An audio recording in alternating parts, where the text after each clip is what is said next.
Bob and Slim Show. Hey, how's it going, guys? Tremain. Good, Tremain. How are you? Tremain Hayhoe, filmmaker from Doing Hollywood. excellent. That's me. Nice, dude. I want to tell you. What's that? Oh, sorry. Go ahead. No. I just wanted to start saying I did see Rideshare, and I really enjoyed it, dude. Oh, awesome, man. Thank you. No problem. I really enjoyed like the social commentary. Like you had the scene that referenced the hula girl story from years ago. Slam will love that. The driver had the hula girl on the dash, and the passenger was so like perturbed. That was great. I love seeing Rucka. Just Rucka in the scene was great, and even just like the twist at the end, the whole thing was really impressive. Awesome. Thank you, man. Thank you. Problem, Yeah. dude. What'd you think of? Speaking of Rucka, yeah. Want to hear? What'd you think of Rucka? Just like as far as acting went, like I didn't know who he was gonna be, how he was gonna be, but yeah, he was just like with his girl and just annoyed by her, and it was perfect. It was perfect. So was it Rucka being Rucka, or was it like him playing like a character? Just him as a person, like Cool. Right. yeah. That's the ultimate question right there. That's the ultimate question. You still don't know. I think Rucka was really good at that. He was perfect for that character, and you know, I could have asked for a better actor to be in it. Yes. For that part. Yeah, I mean, it was he killed it. So yeah, you'd have to ask him whether he was acting or whether he wasn't acting. You know, I don't think that's up for debate. Maybe He's a tough shell to crack. Like I've heard, we had other people on that did a song with him, and they were like, "Yeah, that's just how he was. He just came in and did that," and we were just like, "What the fuck, dude?" So was the scene with Rucka improv'd? No, it wasn't. It was not. It was all written. Everything was written. Cool. Yeah, there wasn't really much improv. There was a little bit of improv was the gummy bear line. I think that was Brad Laberman's saying. Well, we also I think we were supposed to have something else. We were supposed to have some kind of candy, right? Okay. For that scene. And it ended up just being gummy bears, so, you know, just like a gummy bear. Yeah, that was a cool scene. Yeah, my boy D Sharp played that role, and he was amazing in it. He killed it. Yes. Yeah, I was like, and I kind of thought I was gonna feel that way. Like I was more impressed than anything else. Like I was like, this is a really good movie. Oh, thanks, man. Thank you. No problem, dude. Yeah.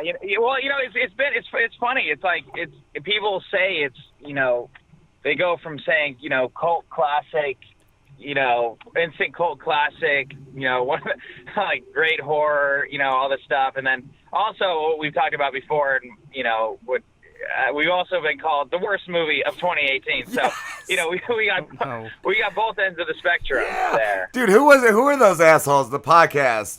They were a movie podcast that said you were one of the worst movies of 2018, but they lumped you in with like Not Hollywood. Only one of them, the worst, number one, worst movie of all time. Yeah, You're the Room of 2018. Of 2018, but. Termaine, you're the Room of 2018. Right. Yeah. Hey, dude, if I'm the Room of 2018, I'm super proud. I'm stoked, and I've officially made it in life. There's nothing better. But speaking of the Room, Greg Sestero, who is in the Room, you guys are familiar with Greg Sestero? Yes. The Mark character. Oh, hi, Mark. Hi, Mark. Yeah, he makes a cameo in my new movie, The Bachelor Party. Oh, that's awesome. Yeah, so he makes a little cameo there. That's cool. It's we're all connected, right? Do you know Greg personally? No, we don't know him personally. But yeah, we got Sean. Actually, you can actually talk to Sean about that. Sean got him to make a little cameo. So cool. Yeah, man. Awesome. But yeah, what else is new, guys? Same old shit, man. I was gonna ask, did you ever hear from that podcast? Because I know I saw your video where you said to email you if they wanted to discuss it with you. Did they ever contact you? Shocker, no, they did not. I figured that. But I know a lot of people from Lights, Camera, Action podcast or whatever their podcast is. They watched the movie. They watched the podcast. They're like, oh, this. They're like, this guy is so triggered, that his movie sucks, And it's like, well, I'm not. I just think it's funny. Yes. I think it's funny. Like, look, if you guys think it's the worst movie of all time or of 2018, I think it's funny. I mean, hey, maybe it is. Maybe it is. Maybe it's the best movie of 2018. You know what I mean? Just their reasons, though. I was telling Slim earlier, like, the one guy's reasons was like, the bear guy did fucked up shit. Well, isn't that what you want in a horror movie? Like, I don't know what they wanted. I don't know what they wanted. Yeah, they said, oh, because the villain did some fucked up shit. Oh no, like the villain did fucked up shit. Hold the phone. I said this in the video, but it's like stop the presses. Yeah. Bad guys do bad things. The bad. And that's what's so bizarre. And they also said like, oh, I felt like I needed to take a cold a cold shower or a hot shower or something afterwards. Like they're like, oh, I just felt dirty watching it, which is all things that I want to hear as a filmmaker. I want people to feel uncomfortable. That's the whole fucking point of the movie. It's so like you're supposed to feel uncomfortable watching someone do really morally questionable things. Yes, that's some of my favorite movies or things I've seen, like animes, like the ones that make you feel like horrible for watching, but you still love. Like you were like, yeah, that's right. That's good. So basically, it's like it's not it's not the best feeling in the world, but it's like that's the whole point of a movie is like you go into this world, you go into this, that's why it's based on one night, in LA and how you get to take a ride with this guy for one night. You know what I mean? Hey, you watch for one night. Hey, you don't have to watch it again, but you experience it and. Have a good time. What were you gonna say, Slim? I was gonna make a really bad joke. I was just gonna say that like basically what everyone was saying is that your villain was too villainous, and now I gotta go watch off the AIDS. Right? Yeah. Precisely. That was a good joke. That was a good joke. Yeah. Like that. It actually could not be put better. The better way. The other thing I was gonna mention too, Tremain, was I'm sure your budget was not the same as the Hollywood films you were put up against. I mean, they're like in millions of dollars, right? And I'm sure you didn't have that to work with. Right. Yeah. It's like, and that's the thing that I find it's actually flattering in a big way because the closest thing hey, I'm curious. Like every single other movie, I'm like, what were their budgets? The second highest, the closest movie to our budget was $3.6 million. Wow. And that was, I think it was Exorcism of Emily Rose, or one of the Exorcism movies. Okay. And maybe not Emily Rose, whatever, one of those Exorcist movies. And then the other one, like the highest was $60 million was made for. Okay. Wow. And our movie was made for when all said and done, about $50,000. Wow. Okay. Yes. So, it's a low budget, technically no budget, movie. And, I was up against, I was compared to these $50 million movies. Yeah. Like, dude, give me fucking $50 million. I'm going to make 50 movies that are 1,000 times better than any of those movies, Where does that go for those budgets? Like, where does that go? Does a lot of it go to the actors? Like, where does all their money go for those films? That's my questioning, right? I think, I really think that it's a big scam, kind of, Yes. I think a lot of these movies don't actually cost that much. Yeah. It's like, they really, it blows my mind because that's so much freaking money. That's right? So much money. And these actors don't, it's not like they really draw in, I don't know. They do draw in an audience, but I don't know. Maybe they do, maybe they don't, but I want to see the receipts. How do they recoup that money as well? Like, how do they make that feasible where, we spent that and we're going to make 3 times as much? Like, do they? I don't know. Well, that's a whole thing. I think something like, if it's $50 million, that's a bit more of a risk where you have to make all that back. But if it's a $3.6 million horror movie and it's released in theaters, typically they make that back pretty easily. Okay. Yeah, so like they'll make that back on opening weekend. Even if they get placed like 4th or 5th or 6th, even if which is a technical bomb. Like if you're not top 3 when you're on when you're releasing your movie, then it's technically a bomb. Wow. Right. Unless it goes up in the charts, right? Some movies, in rare instances go up in the charts, like the Napoleon Dynamite, for example. I think it made like less than $1 million its opening weekend or something like that, but then it made more and more. I don't know. Don't quote me on that, but that movie started, more of a grassroots, even though it was produced by MTV and it had some marketing behind it. Yeah. It was a weird kind of, unique type movie that people just kind of had to see it for it to catch fire, and it did. So, yeah. Tremain, I want to flip things a little bit, and I want to make you the critic. What do you think is the worst movie of 2018? Nice. Oh, gosh. 2018 was a pretty weak year in movies. Yeah. I'm sorry. Other than Rideshare. Exactly. You were clearly the number one movie of 2018. I love the Bohemian. I love the Bohemian Rhapsody. I hated Bohemian Rhapsody. Wow. I fucking hated it. I hated it. So I'm sorry. I feel like Bohemian Rhapsody is something where, okay, the music is great. Rami Malek's performance was great, on par with everything. But in my humble opinion, it was the most watered down version of that story that you could ever do. It's like, it's like taking a story that, he had way more dark sides. And then also they took a lot of liberties to themselves. Like, how do you take liberties on a true story? You know what I mean? Like the whole thing where they had to sell their van in order to make the studio time. Yeah, that never happened. Oh, wow. Yeah, and also the fact that he made that huge announcement that he had AIDS right before the concert. He announced he had AIDS right before the Live Aid concert.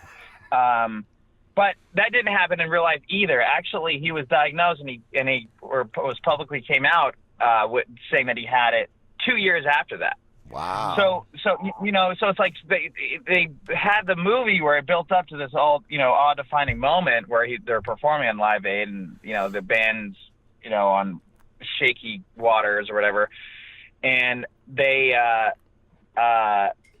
just to make it a Hollywood ending, he had that announcement and then they all came back together and they had a great Live Aid concert and everyone's hunky dory. Like, shit, that didn't happen. So to me, like, when you're doing a story and you're making a story, you have to do it justice. If it's supposed to be based on a true story, you have to do the story justice. It's like you can't embellish stuff. The thing is, his story is so fascinating alone. You don't have to embellish stuff to try to make it cool. Yes. Yeah, but like the problem is the music is so fucking good. Like Queen, everyone loves Queen. A lot of people, they love their music, right? Like if you don't like Freddie Mercury, you at least like one of their songs, guaranteed. And so people are blindsided by it. Yeah, also directed by Bryan Singer, who's morally questionable. Oh, I heard that. Yeah, so it's like when it comes to like little boys and shit like that, like I don't know how he's still fucking directing. Anyway, that's a whole nother thing. I don't even want to get into that.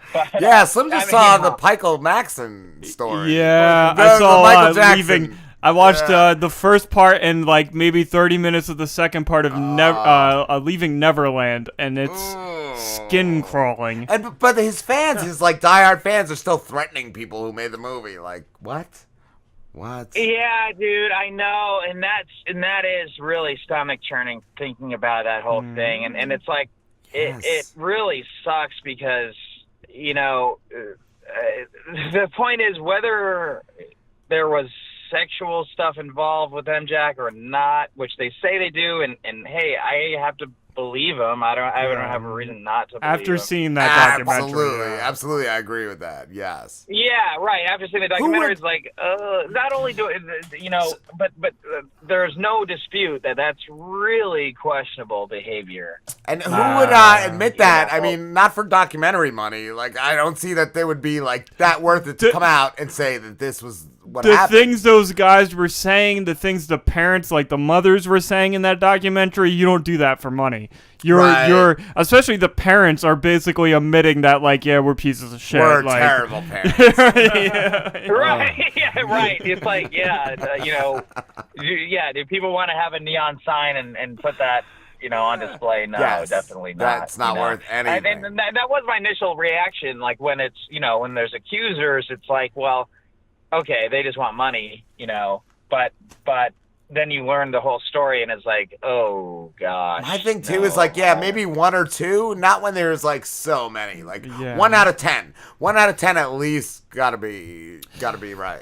What made it so believable to me too is the fact that it wasn't like, oh yeah, we hang out with Michael Jackson and he like touched our peepees. It was like this guy like basically told us we were gonna be in love forever and that we were soulmates, and it was the manipulation behind it. I'm like, no, that's real shit. Yeah. Like, just the fact, like, I think the one kid, Jimmy, there's a recording of him interviewing Michael Jackson, and he goes to Michael Jackson, what's your favorite thing about visiting wherever they were visiting? And he goes, being with you. And I'm like, that's creepy. And that's like, Yeah, it's like, dude, you don't say that. I mean, you say that to like your little brother, maybe, or your girlfriend, mom, or your dad, or something like that. But it's like when you say it's to a kid, you're not. I don't know, dude. It's just so. Oh, and the other one, the other one that stood out is he told the one mother, he said, I'm going to do it in Michael voice. I never thought I was going to have a friend until I met little Jimmy.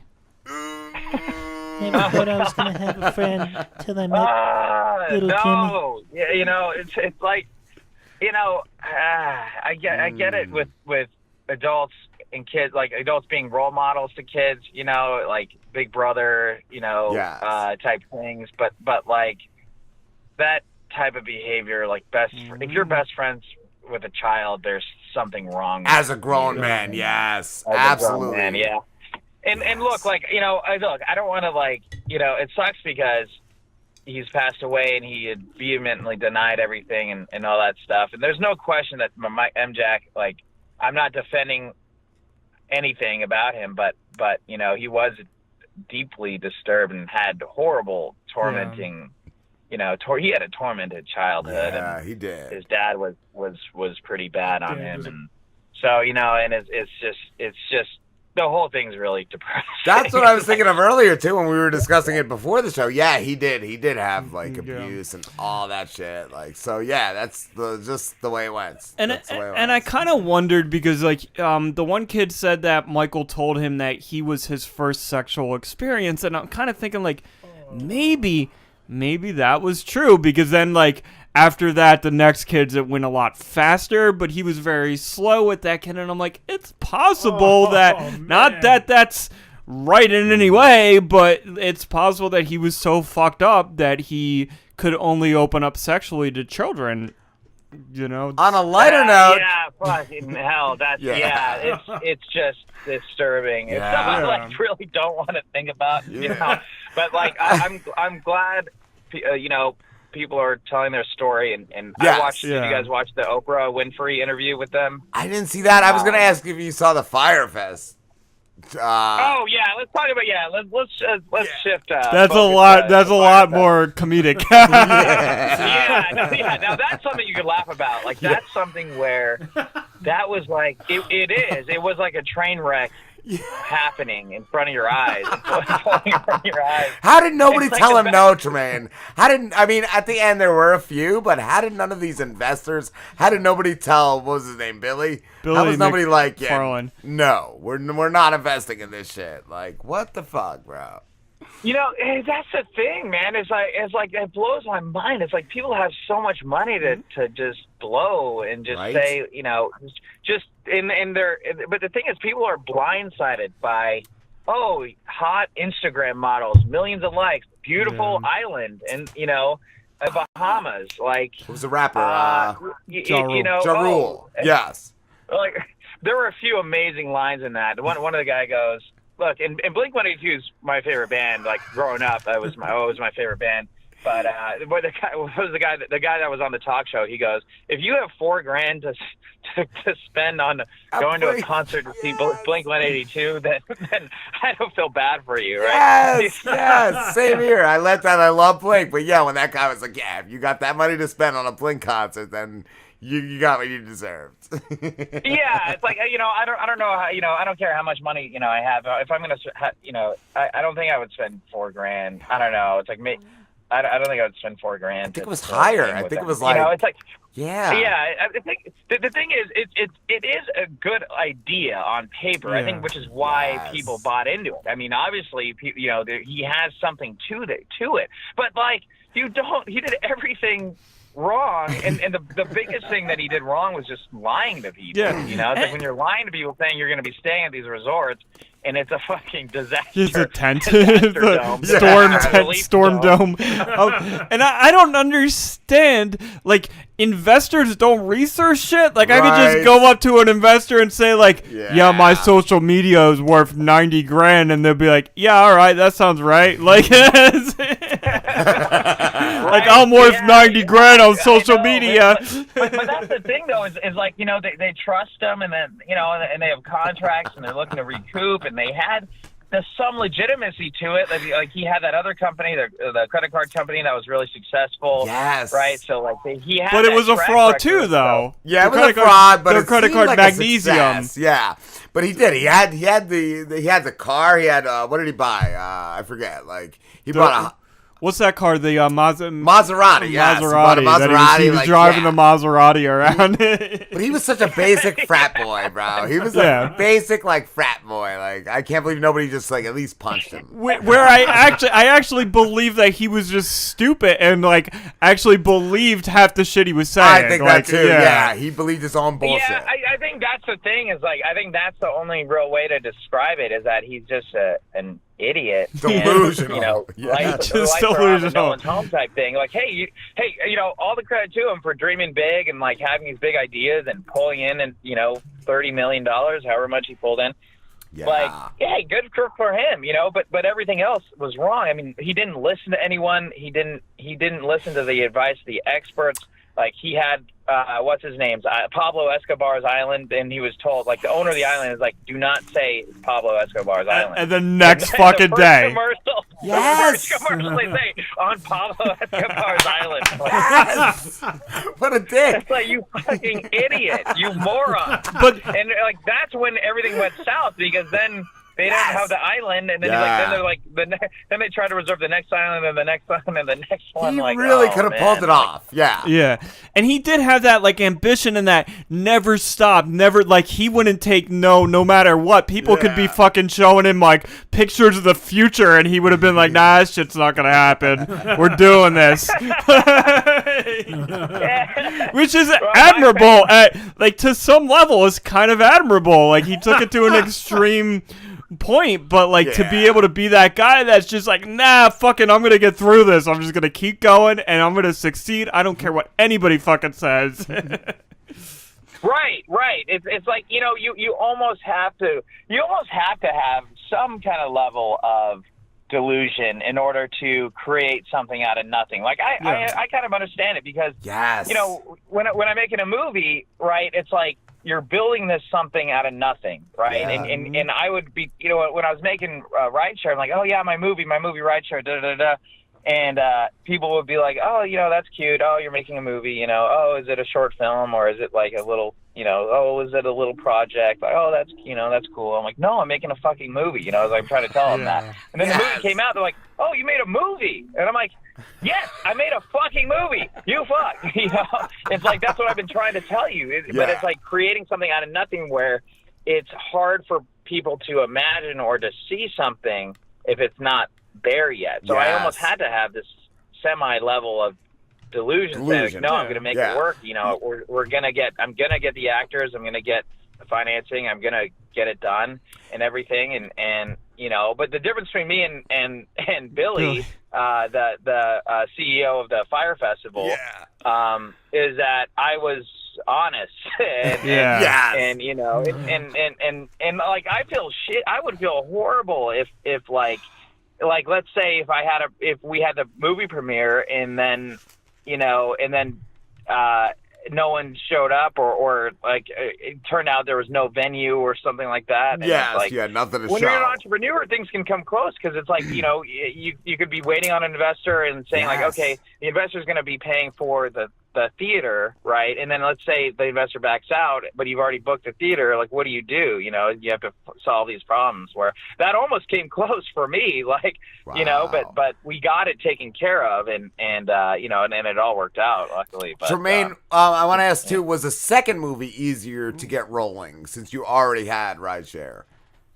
Well, second movie was a different challenge. So, it's hard to so it was less intimidating of a challenge because I'd done Rideshare. Okay. So I knew I was able to do it, and especially I know that the style, I know the tone that we're going for the movie, like the pace. So it was easier in that regard, right? And I didn't have to raise the money for it. Like I was paid to direct and edit the movie, so cool. It was a different kind of thing. I was able to really make it, but I made the movie that Sean Valentino wanted me to make. Okay. So, so that's a whole different set of stresses then. Yeah, you don't have to raise the money. You don't have to do. So but do you also? I guess is it like you have to deliver what they want? That's a different level of stress, I would think. Yeah, right. That is a different level of stress. You're right. And I've the one note that we had that everyone said. The thing is, look, we had a premiere and that was amazing. It was a stellar time. The whole audience was laughing their asses off throughout the whole movie. But the only real note that they had was like saying, hey, it's about 10, 15 minutes too long, right? And I knew that going in. There's like some fluff in there that doesn't really have to be in there. Like there's some funny scenes that, it doesn't really add much to the story. The movie's closer to 2 hours. I wanted it to be closer to an hour and a half. You kind of, especially with a comedy, like a screwball comedy, you kind of want people to go in, go out, like have a fun, silly time. You don't want to wear out, overstay your welcome with it. And that's been the biggest note, and especially from people that aren't my, friends my friends and family all said, hey, we love this movie. It's hilarious. I think it's like 15 minutes too long, 20 minutes too long. Yeah. And I completely agree with them. And I love Sean Valentino, the showstopper himself. And we talked about this, in private, and I could say it, in public, like I wanted it to be shorter, but he did it. So ultimately, look, it's like when someone's paying you, I have to please him, and you know what? I'm still proud of the movie and like, it's all funny content, it's all silly, over the top, ridiculous stuff, so I'm not, I'm not ashamed of it by any means or whatever, but it was a whole different beast, and it was a different challenge. Like there's 93 scenes in this movie, 93. Okay. Like there was around 30 for Rideshare. Wow. So yeah. So, it's kind of like an ADD movie. Like it changes every minute, which is good. We have that to its advantage. So it's definitely a movie you guys got to check out. You guys definitely play a drinking game to this movie. Oh, dude, we do that. That's our new thing. We do that, yeah. We have secret shows we do every couple months, and we do a Saturday show, and we watch a movie and we drink to it. So yeah, I will put that on the list. That's brilliant. What's the drinking if you guys game? Want to do that to the Bachelor Party movie? That would be amazing. What would you suggest? What should we drink to every time something happens? Oh my gosh, you guys are gonna be hammered. So, okay, write this down. I'm only gonna give you 2 notes. Okay, one, say the lifestyle.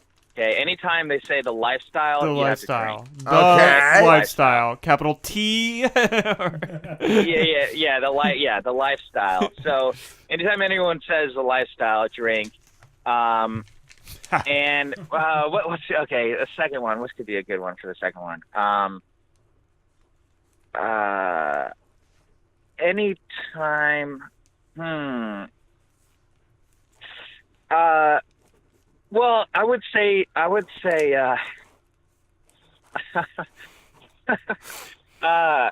No, that's too cruel.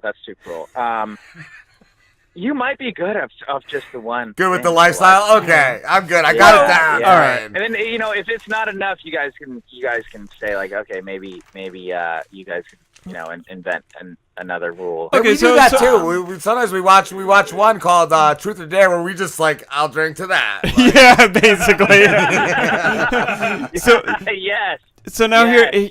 here's a question I got for you then. So we'll definitely do your movie, but knowing we do this show, every now and then we'll watch a movie and we'll drink to it and comment on it. What movie, not by you, do you think we should do? Okay. Well, I have a very unpopular opinion, but I had the blast watching this movie, but for all the wrong reasons. Alita Battle Angel. Have you guys seen that movie? I have No. not. I enjoyed the trailer. I saw the trailer. I hated the trailer. I hated the movie. The movie's awful. It's Okay, terrible. and that's a newer movie that that's in theaters right now. Yeah, I was gonna say I think it's still fresh pile. The thing is, a lot of people are loving the movie, and it's so crazy because my two friends, Dave and Tim, and I went and saw that movie, and we were laughing our asses off. We got some, we were getting beers at the theater. We were at this this really nice theater in Northern California.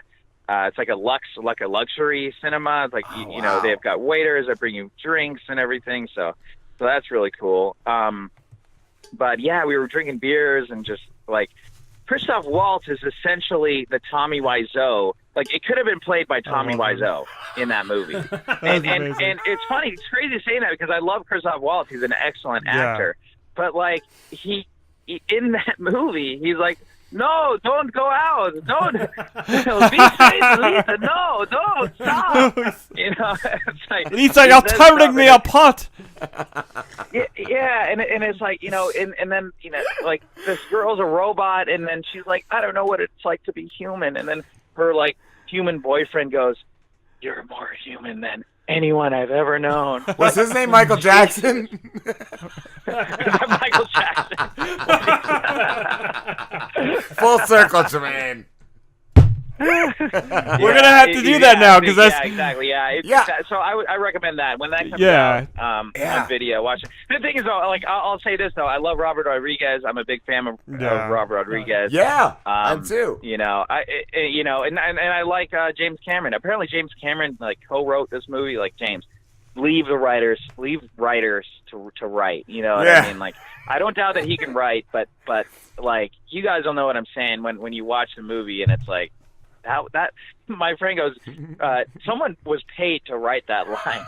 That's how I felt about Avatar. Was it the thing with the blue things? What was that movie? Avatar. Oh my god! I was like, wait, this is a Shrek. Isn't it the same director? Isn't Yeah, it? Okay. James Cameron, right? James Cameron, Well, James Cameron, So, but he was supposed to direct Alita Battle Angel, this one, but he's been stuck. He's been filming Avatar, the sequels, and then I think he did an underwater exploration. But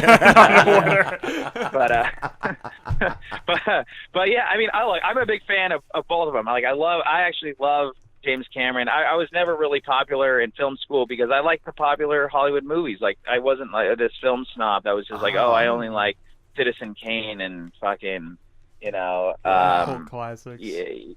Yeah, like any other like pretentious movies. Like Citizen Kane, I appreciate it for what it is, but to me, it's a long, boring movie, But it's excellently done, excellently acted. Set pieces are incredible, and all the credit to Orson Welles. But I like the movies. I like more Hollywood movies. I like Indiana Jones. I like Jurassic Park. I love Steven Spielberg, and people gave me shit at film school for that's kind of my stuff. For liking Steven Spielberg, which is mind-blowing to me. Right? He's an icon. He's a fucking icon. So in film... Look, I love Quentin Tarantino and Stanley Kubrick as much as the next guy. Like, they're great filmmakers, but... Yeah. I like, I also like James Cameron. I also like Steven Spielberg. I like people that can make a popular movie. Yeah. So really what you're saying is the people that go to film school, they're just looking at those cult classics and not looking at the shit that's making money? Yeah. Right, yeah. So, but it kind of sucks, though, because the people that are teaching film school, not all of them, there's a lot of great other people, but there's many of them that are like, there was a really good quote. Paul Thomas Anderson, director of what did he? PTA. He directed There Will Be Blood. He directed a lot of amazing movies. I'm drawing a blank of the rest of his movies, but anyway, he said one of those quotes when he went to film school. He went to NYU, and he said, "If you guys like Terminator 2, then get the hell out of here. Like, get out of class." But shouldn't you aspire to be in that fucking movie? Wouldn't you want, like, I landed Terminator 2, like, shouldn't you aspire to be in that movie? Right, like, yes, yeah. And it's like, look, even if you made fucking Sherlock Gnomes, that's what I'm thinking. It's like, that's an accomplishment. You took $60 million and made a movie or whatever, and, it's like, look, no one tries to make a bad movie. The fact that you're making a movie, it's a success, right? I don't want to knock any filmmaker if they're trying to make the most depressing, pretentious piece of shit, or if they're making something for the masses and something, silly, goofy. Look, I mean, I commend all filmmakers, whether you're a top Hollywood filmmaker or, you're a little independent producer, like me, right now, but I want to be like the top Hollywood producer. I do, and I don't think there's anything wrong with that. It's like, I want to produce big movies. I want a lot of people to see my movies. What? So like, is there something wrong with that? Like, right? I don't think so. Well, I'm sorry, but that Avengers movie was nothing compared to Donnie Darko and the intricacies and deepness of that movie. You could teach a film class. I actually agree with that statement. I personally hate the fucking Avengers. I fucking hate them. What about Bumblebee? I fucking hate the Avengers. They suck. And they're like, oh no, Thanos, the purple guy. Whoa. Like, dude, it's Thanos. Like, I don't know, but look, I do like all the other Marvel movies, and I have an appreciation for them, and I understand why people are fans for them. So. Hey, is it my cup of tea? No, but look, I'll watch it. I mean, it's at least entertaining. Like, I'm not gonna like fall. I'm not gonna be like, oh, I can't wait for Avengers 3. I don't know. Or what are we on, 3 or 4? I think it's going on 4, right? Yeah. Honestly, like, I just saw Captain Marvel and was just like, eh. See, that one I was like, ooh. Like, everybody's like, it's so great. I'm like, eh. That's how I feel. Like. Dude, I'm like, give me a break, man. Yeah. It's like, dude, they're saying it's the same problem as Alita Battle Angel has. They're like, well, it's a strong female lead, and she's so amazing. Like, dude, I'm all for that. Congratulations, she's a girl. Congratulations. I'm all for that, but it's still got to be a good movie. It's still got to be a good movie. Yeah, it's still got to be a good movie. It's like, okay, I'm down with strong female leads. Yes. Right? If you talk about strong female leads, let's talk about Terminator 2. There's plenty of other movies. I felt that way about Black Panther. I love the females. Like Tomb Raider, number 1, strong female lead. Yes. Right? Like, that's a fun movie. I thought it was really good. Second one, not as good, but anyway, that's a whole other thing. It's like, look, I get the message, and I want, there has to be more female leads. I agree with that. Okay, but not just because she's a female doesn't mean it's automatically a great movie. Right. Yeah. It's like people are ignoring it's a superhero movie. It's a superhero movie. It's like people are ignoring the flaws just to be viewed as politically correct. Right. Yes. And it's like, look, I'm unpopular for saying this, maybe, or but I think most people fucking agree with me. It's like you're they just don't want to say it, right? Like, it was good. Like, oh, the movie was good. Like, no, are you gonna remember this movie in 10 years? No, you're not. No, it was like just a silly blockbuster action film that, and it kind of pissed me off because I just feel like they introduced here's the all-powerful character. She's gonna beat Thanos because she's the strongest character ever, and she's female. I'm not even gonna see that next Avengers now. Not even gonna see it. He just spoiled it, Tremain. I'm gonna walk out of here. Sorry. Whoops. Spoiler alert. Spoiler alert, guys. Like the superheroes that died in the last Avengers, they're coming back. All gonna come back. I need another Guardians movie. That's all I fucking give a shit about. I just hope that Spider-Man, what is the name? The new Spider-Man movie, Kids, 3000, Far From Home. I hope that I hope we get to see Kevin Smith's take on Mysterio in that movie. Yes, that'd be great. Yeah, that'd be great. I want him to shoot himself in the face at the end. I would actually like to see Kevin Smith direct a Spider-Man movie. That'd be fun. That would be a fun thing. Like, I think, I think power is going back into writers and directors. Not to just toot my own horn. But there's a power to people that have a specific vision, they want to execute that.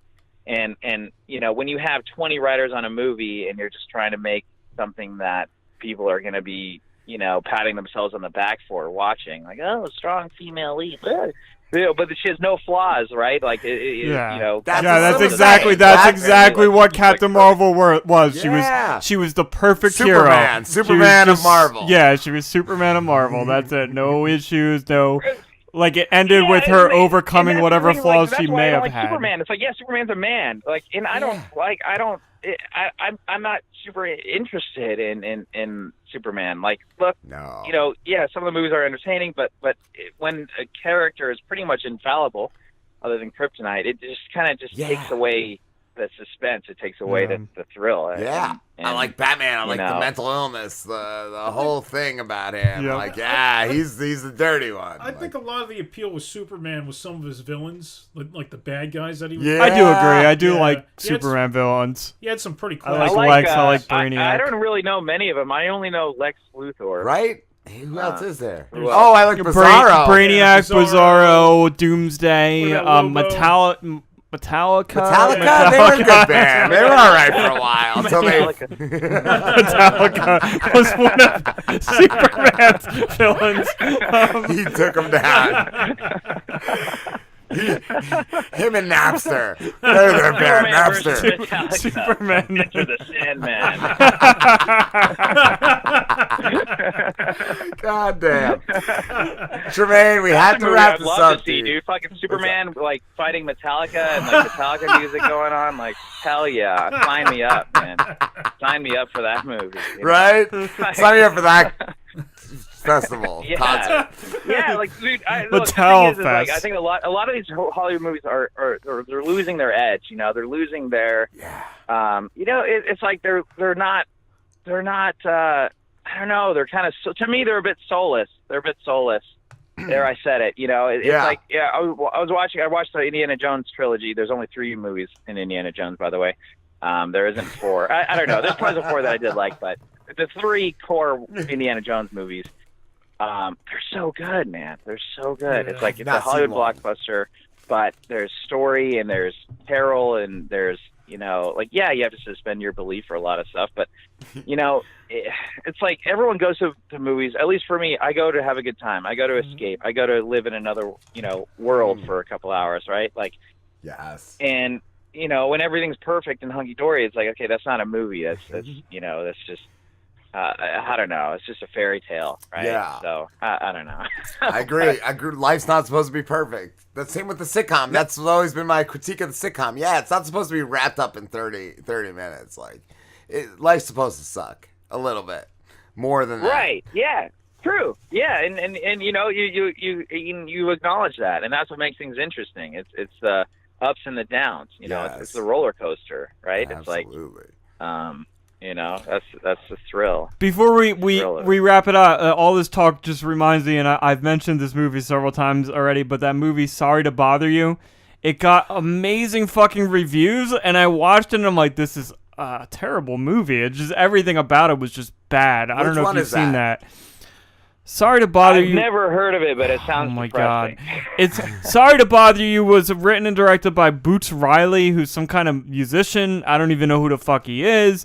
But, like, it got, like, tens on websites because it dealt with, you know, what was it, like, you know, it was about a black guy, and it dealt with I think what that's the black one I people wanted dealt. to see. Yes, I wanted to see that. Oh, it's terrible. Like, it's a terrible movie. And, like, I have nothing... Like, the message is good and everything, but the movie is just terrible. Like, everything about the movie, it's like, this is a bad movie, but, like, critics fucking loved it. Wow, yeah, because they were I like, saw it. oh, Cool. this talks about, like, how people are being oppressed. And I'm like, yeah, maybe, but it's not a good movie. Right, yeah. It's like, can we talk about that and then still make a good movie or make something that we still want to watch? Yeah. Right? Is that so hard to ask? It's like, not just because you deal with these issues that it makes it automatically a good movie. And that's why, dude, I tune out the Oscars. Like, it's all like the movies that have won Oscars historically, I think at a rate of like I think 95% or something like that. 95%. Can you guys guess what genre movie wins an Oscar? Rom-com? Comedy? No. Political? No, are you fucking kidding me? No. Comedy? No. Drama. No. The opposite of Oscars go to comedy. There's no Oscars that go to comedy. It's drama. It's all fucking drama. It's all depressing, dramatic movies that have zero humor in them. So, you know, it's like, you know, it's to me, it's not a real level playing field because they're rating dramas on this like crazy high echelon. Like, why don't we rate horror movies on the same echelon? Like, there's like, did you guys see Mandy? No. Did we talk about this? No. Mandy is a stellar movie, a fucking stellar movie, and that should be winning Oscars. That should be winning awards. You know, yeah. I'm look, like, we can have depressing drama movies, and there's a place for that, right? There's some subject matters that don't really have humor, but I mean, look, a lot of it takes themselves too seriously, right? These movies take themselves too seriously, right? And that's my biggest gripe, I guess, with movies today. My mission is to make movies great again. So yeah, and you know what I was just thinking, because what is that? Jordan Peele is doing fucking a great job because he's killing it. He's dealing with like those type of issues and making amazing movies. Yeah. Like fucking Out was amazing, and I've seen trailers for Us looks so fucking great. Freaking men, dude. Amen to that. Us looks incredible. I can't wait. Like, it actually got delayed a week. It's supposed to come out this Friday. It was coming out next Friday. I'm like, I was wondering. I cannot wait for this movie. It is, you know, you make the best point to make that point. It's like, it deals with issues, but it's also a great fucking movie. Right. Yes. Well done. Well, everything about it is just amazing. It puts humor in there. He does it all, man. Yeah, man. Yeah, and I can't wait for Us movie. And I think he's like the best.